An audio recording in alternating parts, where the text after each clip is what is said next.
Welcome back, everybody. I'm Lindsay. I'm a real estate investor.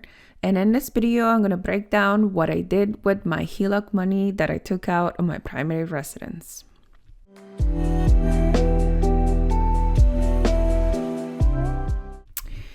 Here you go. You have the picture of the home that I was taking a look at.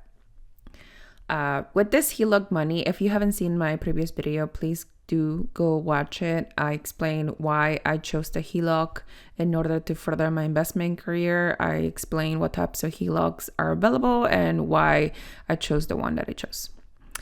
Okay, so now I have this line of credit with all of this cash. And in order for me to move in my investment career more intelligently, I decided to start doing BRRRs. BRRRs. What are BRRRs? It stands an acronym for buy, rehab, rent, refinance, and repeat. BRRR. So this is a project that I wanted to see. I was looking for a house that needed repairs, needed extensive rehab, in which I could force value into, and eventually down the line refinance out of the house. So when I was looking at the MLS, I was looking at my market for months at a time. Actually, I've been looking at my market for the last 2 years because at this point I was investing for 2 years. And I kept seeing this house pop up on MLS. So if you see it on the right side here, it got listed on July of 2023. And from July to 2023 to 2024, we all saw the interest rates creep up. And this house price kept creeping down. So if you see, it went as low as $41,500. So I think I finished getting my HELOC in March. So I reached out to my realtor, Angelo from State Square Away. Shout out Angelo. I told him like, hey, what's wrong with this house? I've been seeing it, drop in price for the last year or so. Is the house caving in? Are they foundation issues? What's going on? So he went over there, took a few pictures, took a video, and then sent it to me and let me know what was the state of the house. And this is the first picture that I saw. So it has like a little bit porch, kind of beat up. The bathroom was not done. It seemed like they laid down some carpet and the roof were backed up. This was a 2-bedroom, 1-bathroom, a little over 1,000 square feet house, and it had a basement. There was also some mold issues, if you can see here. And don't let these pictures scare you. First, if you don't have any construction or any rehab experiences, these are what contractors are for. So I was looking at the inside of the house and the basement. It looked like at one point there had been a fire in the basement. But in all totality, when my realtor went in there, yes, it looked like the house needed quite an extensive rehab, but it didn't seem like there were any foundation issues, and didn't seem like there were any structural issues. If you see it up here, there are some mold issues, yes, and it might due to some leaking around the roof. If you can see it highlighted here. So there might be a roof problem. Most likely needed to change the roof, replace the roof, finish the bathroom, etc. Let's go back to a nicer picture. So yes, but what is important to notice here, even though there's a lot of things to fix, this house was listed for $41,000 and it was not selling. So there was quite a bit of room to decrease the price. So that's what I did. I did offer $35,000 for this house. I needed a contingency of an inspection, another contingency of contractor walkthrough, depending on how much the repairs will cost me. I did offer $35,000 on this house. And let me tell you, this house is most likely we're supposed to be rented for $1,100. So this more than covers the 1% rule if you were looking at it from that metric. But it needed repairs, right? So let's go to see the scope of work that my contractor came out to be.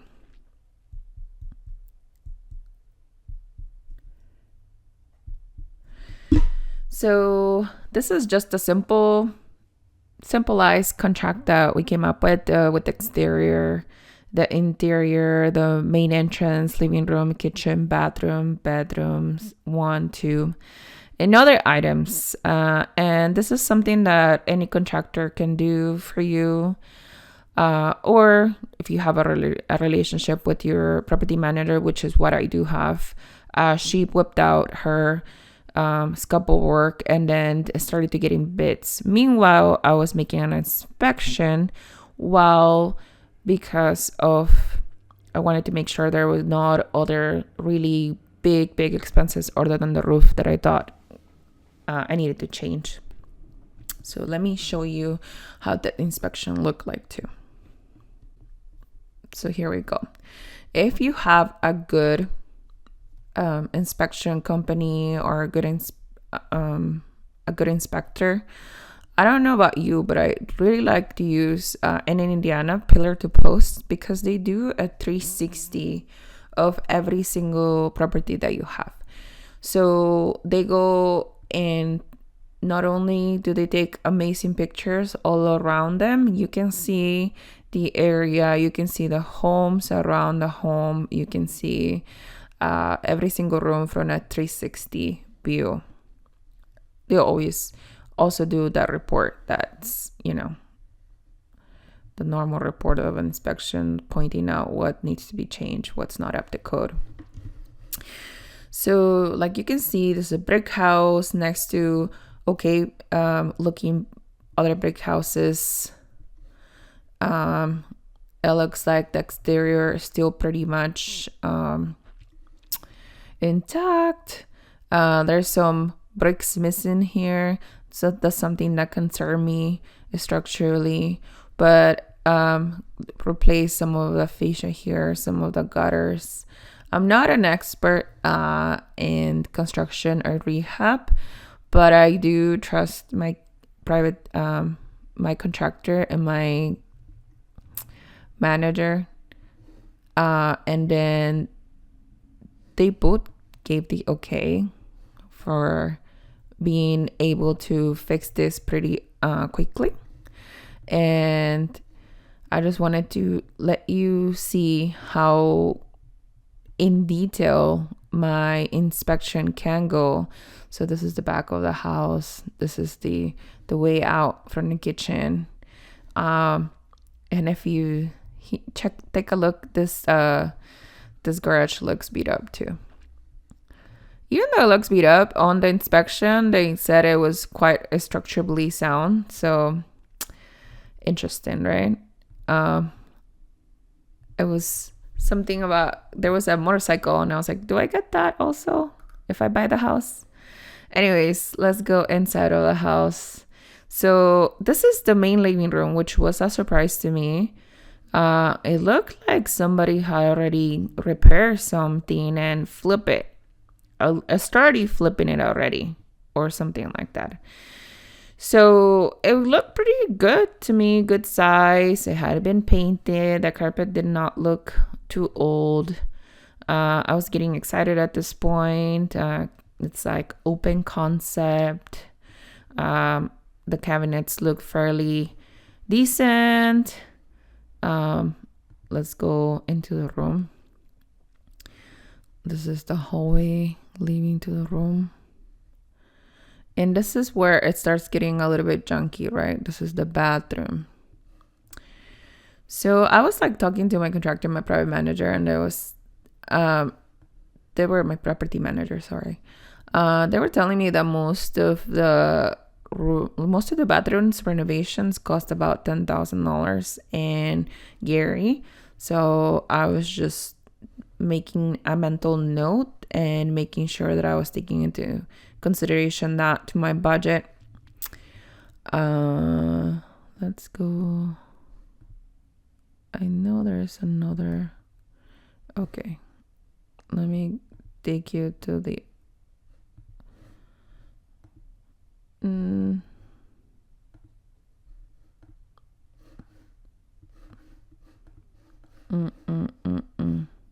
Okay, let me take you to the basement. But here you go. This is the basement, and even though it looks dark and dingy, there was no water anywhere. And this was like during March, April season, where it was pretty rainy and Gary, Indiana. And even though it looked like something had happened, some kind of fire, the structure was pretty much intact. So even the inspector that I called after, he was, yes, it was weird, there might have been a fire there, but everything actually looks like the foundation looks good. The roof, you may have to change. There's some mold, there might be some leakage there, but structurally the house looks pretty sound. So I was ready to go ahead with escrow, but I still needed one of my contractors, at least a few bits before I move forward. So I wanted to mention that another way to see what market rents are is not only check like Rentometer or Zillow, but I rent to Section 8 tenants all the time. So you can go and check their fair market rent on your hutuser.gov website. You can check by zip code. These are old Lake County in Indiana zip code, and you can see how much Section 8 will pay for a studio, 1 bedroom, 2 bedrooms, or 3 bedrooms. So in this case, it's like a 2 bedroom, and this will be rented for $1,100. Okay, so back to the numbers. I did the scope of work. I got bids from different contractors. Total rehab prices that I was able to go ahead and purchase the home was a bid of $33,000.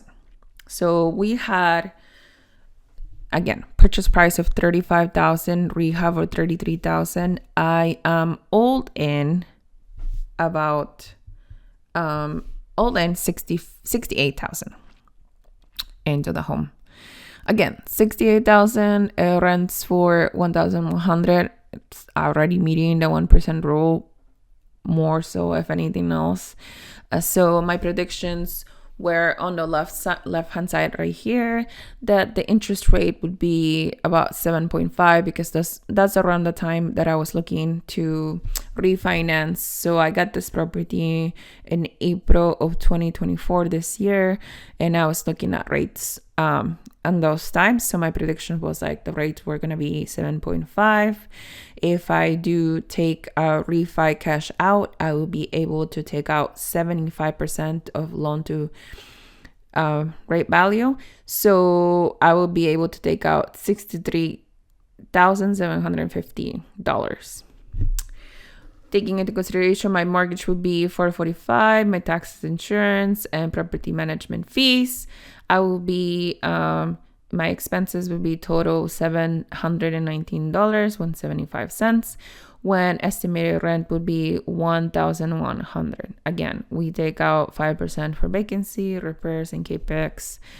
Leave us with the after expenses total of $215 every month, for making an ROI or yield of $2,583 in the year. So because I had been able to get $63,750 out, and I had spent $68,000, then my leftover on the deal would be $4,500, which would be giving me about a 60% cash on cash return. pretty good, but I still had to leave some money in the deal, which 4,500 is not that much. But this was my prediction. My actual looks like more like this. So for example, I did not know how much in closing costs can take out of your loan amount. So right now is September 2024. I'm supposed to close just in about 20 days. We'll see. I will make an actual final video on this BRRRR, but it's looking like the home would be appreciating for 90,000. And also, again, all out of pocket 35,000, purchase price with 33, rehab all out of pocket 68,000. Closing costs look like it will be about $4,000. So if it appreciates for 90,000, there will be about 4 or 5,000 left in the deal. Estimated rent 1,100. And so my cash on cash return would be 56%, a little less than 56%, a little less than what my predictions would be if it appraises for 90,000. But there's the possibility of it appraising for 85,000. So in that case, my left in the deal, it's about 8,250, which gives me a cash on cash return of 30,000. Again, if it appraises for 85,000, a 75-25 loan to value ratio, then I will be able to pocket something around the lines of 57,000. And this is money that I can pay back into my HELOC, and I can recycle the money all over again. So I don't know if this is too much information for you guys. I should have broken down into 2 videos, but the rate, it's going to be about 6.9, which I'm happy about that right now. I definitely will check in with you with those numbers. Let me know if I did anything wrong throughout this, because I tried to be as transparent as possible, and I'm learning as I go. So please be kind when you do judge me. But if you like this video, if I'm doing something wrong, if you want to give me a thumbs up, please leave a comment on the section below. Like and subscribe if you want more pictures. Oh, I forgot to show you. I did actually have some after rehab pictures, which is the most exciting thing after a rehab. So this is the after look. This is the entrance. This is the hallway. This is the rooms. They laid down LVP all throughout, and the basement was completely sprayed and cleaned out, and it looks significantly nicer. This is the porch. I don't know if you guys remember, it was like caved in a little bit. They had to fix the cement and the flooring and fix the bricks on the siding. And this is the finished bathroom, which I thought came out really nice. And we're back here. So yes, if you like the video, again, please like and subscribe. If you want to talk to me, just comment on the sections. I will reply to every comment, and we'll see each other. I will tell you about my next rehab and what we can do, or what we're going to do with it. Bye bye.